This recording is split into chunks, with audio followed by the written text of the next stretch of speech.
Odyssey MLB insider Bob Nightengale. Morning, Bob. How are you? Yeah, doing good, thank you. Let's start with this. It would have been real simple, I guess, for the players and committee members to just immediately install an interim president in Bruce Meyer. But it sounds like some players were against that. He's still the lead negotiator. But just how much of a battle do you think it's going to be in finding who the interim leader is for the MLBPA and finding someone who is aligned with what these players are set out to accomplish, which is dodging a salary cap of any kind in this next set of negotiations? Well, I think they'll push for their vote today, and if it's not Bruce Meyer today, then I don't think it ever will be.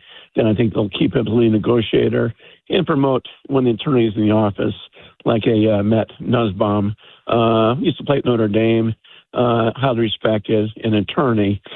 So I think if it's not Meyer today, then they'll definitely be inside, and that inside guy, whether it's Nussbaum or somebody else, will be the guy for the rest of the year. How does this affect, I guess, the coalition of players going forward? Again, they seem very strident, very ardent, the players, regardless of who's leading the union, in their desire to avoid any kind of cap. It sounds like a non-starter for them in any sort of negotiations. Does the idea of some disagreement behind who the interim president is lead to any kind of disagreement about what they're ultimately looking for in this next set of negotiations? Is there a fracture there? Well, remember that a couple of years ago they tried to push Bruce Meyer out, kind of a power play with Harry Marino. Didn't work. Tony Clark backed him, and Bruce Meyer kept his job. I think MLB has had a lot of hostility, during negotiations in the past of Bruce Meyer. So I think they'd prefer someone else, be in charge. So I think it's a deal where we'll see what happens. But I think the prevailing thing from MLB would be, well, if Bruce Meyer's in charge, we could be in for a lengthy lockout just because of the rancor between the two sides, with him, where Tony Clark was kind of buffer before. Let me pivot back to Tony for just a second here. There's still this ongoing investigation. I know the union, I read your column this morning, cleared him in their internal investigation, but there's still this investigation going on in the Eastern District of New York. Is there any reason to believe at all that this could spider out from Tony Clark and hit anybody else in the players' union and create an even more unsteady ground for the players' union as a whole? Well, yeah. I mean, that's a great question as far as, who else had knowledge of the business dealings, where some of that money went. So that's why the outside counsel was investigating, and that's why the FBI is involved. The feds haven't cleared anybody. So that's the only reason why, Tony Clark was forced out, when they find text messages, with him and his sister-in-law who's an employee. So, So I think the feds will keep going here, and I think the union's got to hope that nobody else is involved. Yeah, so the reason I keep asking about, the dynamic inside the union, Bob Nightengale with us, Odyssey MLB insider, on the news that Tony Clark stepped down as the leader of the union yesterday. The reason I keep asking is because I look at these upcoming negotiations, correct me if I'm wrong, as very clearly, obviously, it's owners against players. That's the way most negotiations go in this sort of labor environment. But I also look at it as just how many fissures or fractures or differences in opinion may exist on each of those two sides. And before we get to the owner's side, could these kind of things lead to any sort of distrust between the players and the union leadership and further fractures or fissures in what should be, when you're getting ready to go to the negotiating table, you would hope, sort of a uniform body of opinions? No, it's certainly could be an issue. I mean, he's meeting right now outside the Kansas City Royals clubhouse. And this is the first team he's met with. And I'm sure those questions have come up, like, who knew what, who knew when, that sort of thing. And, if it turns out there was money missing that was supposed to go to the players, then I think we create some distrust.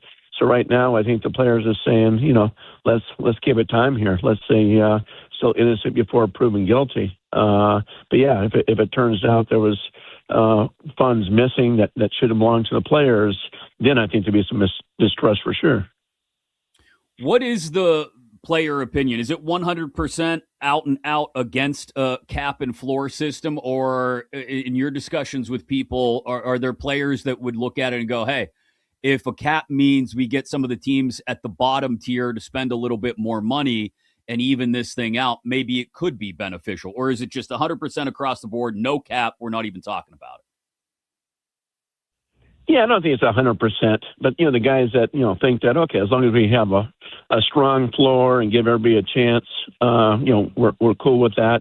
But you're not going to say that publicly. You're not going to go against the rank and file or what the unions wants that message to be. So those guys would be kept quiet. And the last labor negotiations, I mean, the MLB did offer a floor, but usually with a floor comes a cap. So if there was ever a cap, at any time, certainly a floor would have to go with it. So let's circle back to the owner's perspective on all of this then, Bob. How uniformly are they built in their opinions of we need to have a cap, but hey, listen, you guys at the bottom, the Marlins, the Pirates, the A's of the world, you guys need to come to the table with some sort of system for a floor that makes sense where you're also paying your fair share? Or are there some divisions within the owner side as well?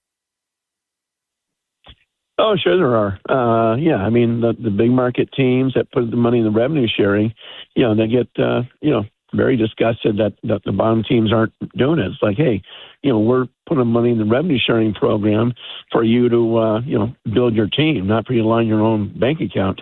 So, yeah, that's been going on for years. And now, of course, we'll see what happens where, Major League Baseball, Rob Manfred would love for everybody to share the local TV rights. But, if you're the Dodgers getting $330 million a year, why in the world would you share with the Brewers, $25 million a year? So it's like I can see maybe 3/4 of the teams sharing their local TV money, but not everybody. I mean, there's a reason why, the Dodgers are worth $6 billion a year, $6 billion, and there's so many teams, that are worth, 1.5 or less. Bob Nightengale, Odyssey MLB insider, with us here on You Better You Bet on Westwood One Sports. Chris Mack in for Nick Costos today. Are they any closer on the owner's side to coming up with some sort of revenue sharing agreement that everybody can be happy with? I see Rob Manfred trying to do his best to accumulate local TV rights and take TV revenue in a way that could be split evenly amongst everyone. But are they any closer to that being a reality, Bob? Probably not. I mean, we'll see in 2028 when the national TV contracts are up. And then I think we'll get a better picture. Obviously, these RSNs haven't worked out.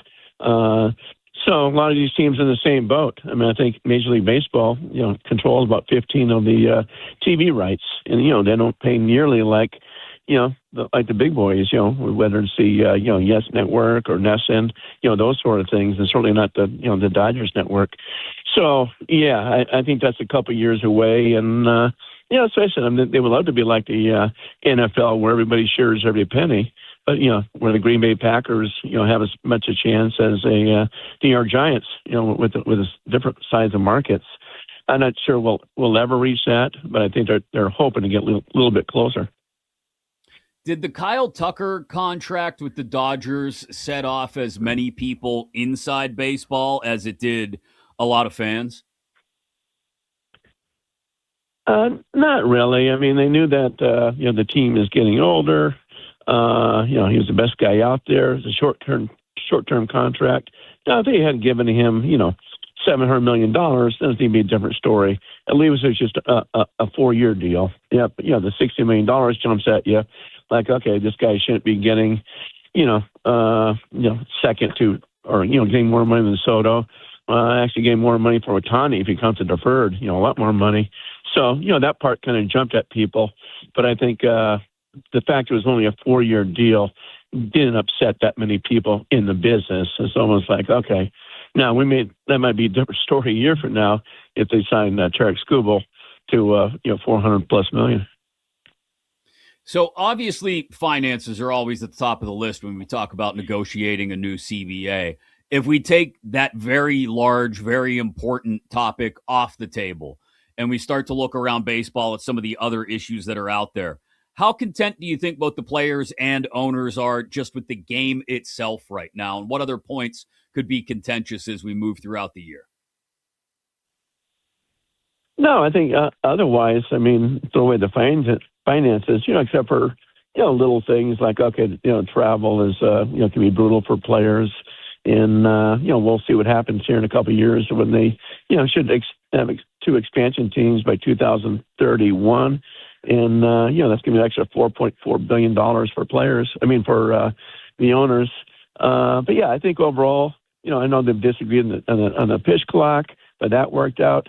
The players, weren't happy with the new challenge system that's going in. We'll see if that works out.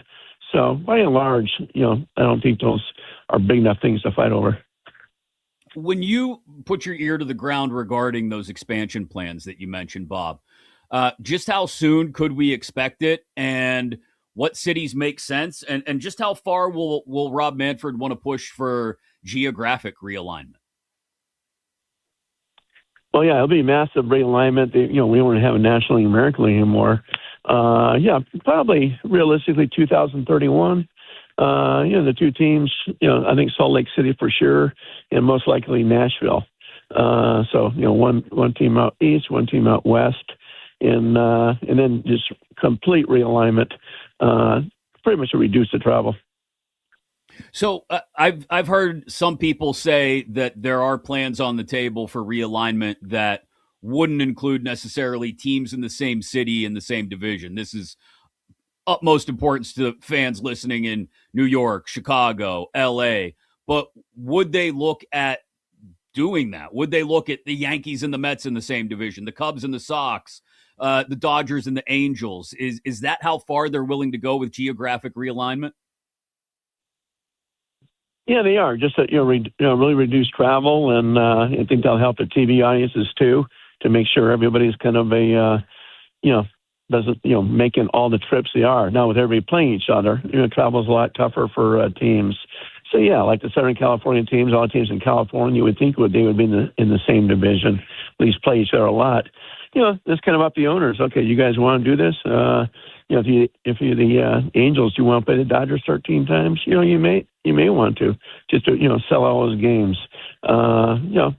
Those rivals with the Cubs, White Sox, Yankees, Mets have always been a massive draw. So why not keep that up? Before we let you run, Bob, I got to ask, World Baseball Classic. Last I'd heard, most of the Puerto Rican team wasn't able to get insured, so they've still got a team, but a lot fewer major leaguers involved, perhaps. What's the sense amongst the players about the level of excitement for the WBC, which gets started in just a couple of weeks? Well, they love it. The U.S. team had a blast last time, and they had so much fun. I think that's why everybody wants to do it now. And they weren't, guys who weren't invited are disappointed. You're staying at, beautiful 5-star hotels. You break up the monotony of spring training. You're playing games. It feels like World Series. So, no, they have a blast with it. They really do. Actually, one more thing before I let you run, Bob, because I want to spin all the way back around to where we started this conversation, and that is the possibility of some sort of labor stoppage going into 2027. In your opinion, do we get to the point where any kind of labor strife next winter does affect the 2027 season being played in its totality? I think we could lose some games. Maybe we have a 154-game season instead of 162. But I really don't believe it'll be a long lock. I think just two sides have way too much money to lose. So it could be like a few years ago where spring training starts late. You cram in some double hitters, so games are being played. So I don't see it, carrying into like a May or June. But, could it, go through March? Yeah, that's certainly possible. Bob, appreciate the insight as always, man. Thank you so much. We'll let you get back to it out there at spring training in Arizona. And enjoy the rest of spring training in the World Baseball Classic. Thanks again. All right. My pleasure. Take care. Yep, Bob Nightengale, Odyssey MLB insider, also a columnist for USA Today, obviously, president of the Baseball Writers Association of America. Follow him on X at B Nightengale. Column this morning on the possible fallout, or I guess the short-term immediate fallout of Tony Clark's resignation. As mentioned, if it's not Bruce Meyer getting voted in today as interim president, that kind of opens up a world of possibilities. There are other names that Bob mentioned that would be in line to take over as interim president. I just look at it as if they can't get together on naming the lead negotiator, Meyer, as also the interim president, what other kind of fractures and fissures have to exist in the opinions of the players within the union? And you heard Bob mention it there. There are some players that aren't necessarily, they're going to toe the union line when asked about it publicly, but who aren't necessarily 110% out and out against a cap.